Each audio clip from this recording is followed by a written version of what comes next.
Di era ketika semua orang bisa bicara, yang paling didengar bukan lagi yang paling benar, tapi yang paling viral. Halo, selamat datang kembali di channel saya, bersama saya Ashraf, dan selamat datang di segmen Dialog Malam, episode pertama.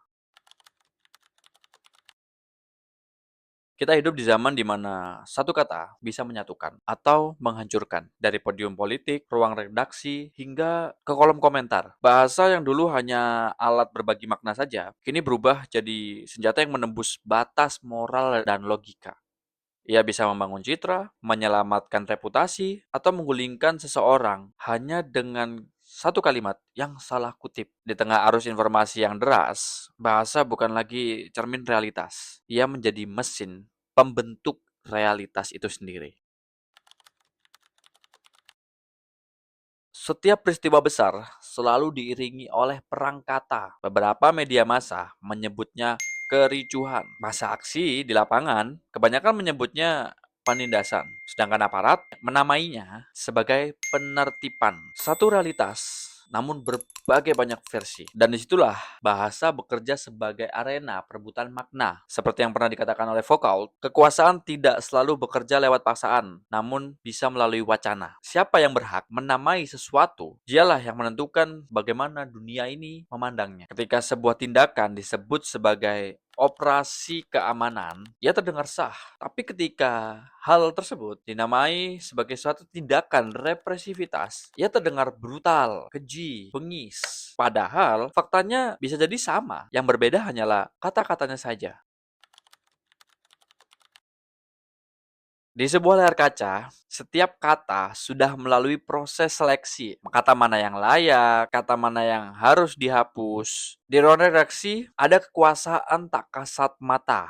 Oke. Kekuasaan inilah yang menentukan apa yang disebut kebenaran dan apa yang harus disembunyikan atas nama etika. Seperti itu. Kasus demi kasus di dunia digital menunjukkan hal yang sama. Seperti contoh, satu potongan video bisa jadi satu bukti, tapi juga bisa jadi fitnah. Tergantung siapa yang pertama kali membingkainya. Jelas ya kawan-kawan? Bahasa itu bisa memberi arah pada empati publik. Ia bisa membuat kita ya menangis untuk satu pihak, dan di belahan dunia lain bahasa juga dapat membuat kita untuk menertawakan satu pihak tertentu. Sangat hebat bukan?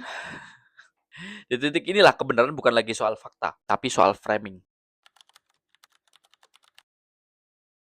Sekarang semua orang adalah produsen makna. Di era sekarang kan banyak sekali creator, lalu digital influencer, ya kan? Yang bisa kita kategorikan sebagai salah satu produsen makna tadi, ya kan? Misal seperti contoh, satu meme, satu caption, satu hashtag bisa menggeser opini publik dalam hitungan jam. Karena dulu bahasa itu dikontrol oleh institusi. Sebelum era digital dan bajin informasi, bahasa itu dikontrol oleh pemerintah, media massa, akademisi. Tapi sekarang bahasa dikontrol oleh algoritma. Yang paling cepat, yang paling lucu, yang paling keras, itulah yang naik ke permukaan. Dan begitulah kebenaran jadi komoditas. Ia dijual lewat kata-kata yang dipoles, dijajakan lewat sentimen yang memancing emosi. Ya, seperti template algoritma yang membuat kita VP, viral. Di ruang digital bahasa bukan lagi tentang makna, tapi tentang atensi. Di era sekarang, kekuasaan adalah siapa yang paling banyak memegang atau mendapatkan atensi. Itu. Jadi, pada titik ini, bukan siapa yang paling benar, tapi siapa yang paling viral.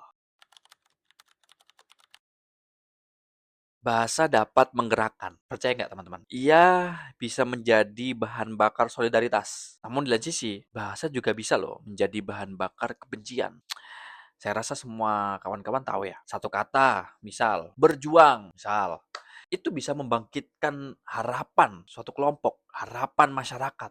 Oke, namun di lain sisi, jika saya rubah katanya, pengkhianat itu bisa memancing amarah, bisa memancing ketakutan, bisa memancing rasa skeptis pada masyarakat di titik itu. Karena dalam sejarahnya tiap perubahan besar selalu dimulai dari satu kalimat. Reformasi, merdeka, atau kita bergeser sedikit lebih global. Black Lives Matter, Stop Asian Hate, dan lain sebagainya. Kata-kata yang sederhana. Ya, kalau kita baca, kita lihat, kita telisik. Kata-katanya sederhana. Tapi menggerakkan ribuan langkah di jalanan dalam kurun waktu tahunan. Bayangkan. Namun, di sisi lain, bahasa juga bisa jadi alat represi baru.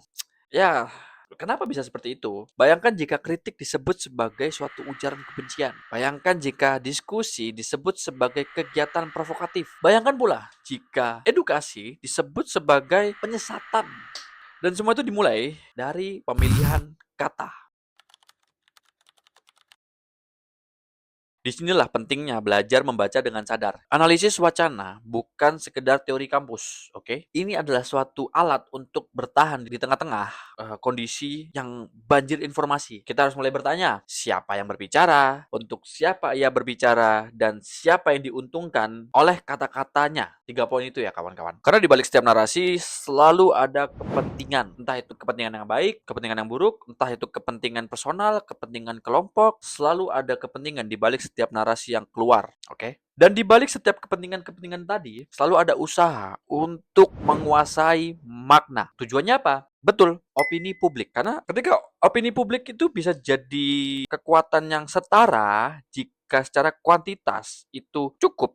Ya, jika secara kuantitas itu cukup, opini publik bisa menjadi kekuatan yang setara dengan hukum. Ya, kita tahu lah di negara ini beberapa kasus selalu harus menunggu viral baru bisa mendapatkan kejelasan ya.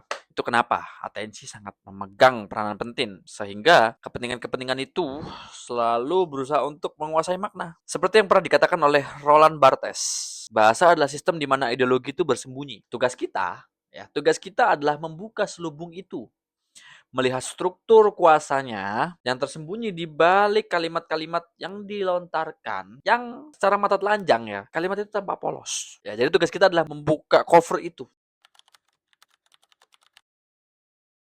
Tapi di tengah segala hiruk-pikuk ini ada satu hal yang sering hilang dan ini menurut saya juga sangat penting, yaitu empati. Kita begitu sibuk menggiring opini sampai lupa mendengar. Kita terbiasa membantah tapi jarang benar-benar memahami. Bahasa yang seharusnya menjadi jembatan, terkadang ia malah tumbuh sebagai sebuah tembok. Kita kehilangan ruang untuk berbicara tanpa ingin menang. Padahal makna sejati sering lahir dari percakapan yang tulus. Perubahan-perubahan selalu diawali dari ruang-ruang diskursus yang mentah, namun syarat akan makna. Bukan dari komentar yang viral, bukan dari FYP, bukan. Mungkin benar, sejarah ditulis oleh para pemenang. Tapi di era digital, sejarah juga ditulis oleh bahasa yang paling berhasil bertahan dari berbagai macam situasi dan kondisi di era sekarang. Kita tahu banjir informasi ini juga sangat-sangat cepat untuk bisa menumpuk suatu fenomena, suatu kejadian. Tapi ketika bahasa itu bertahan dari fenomena satu ke fenomena lain, dari kurun waktu A menuju kurun waktu B, maka disitulah bahasa itu menang. Dan di tengah dunia yang penuh dengan suara ini, tugas kita bukan lagi mencari siapa yang paling keras, tapi siapa yang benar-benar berpikir. Siapa yang benar-benar berpikir, oke? Karena bahasa yang baik tak hanya membuat kita fasih berbicara, tapi juga mengajarkan kita untuk bisa mendengarkan, mencerna, dan memahami.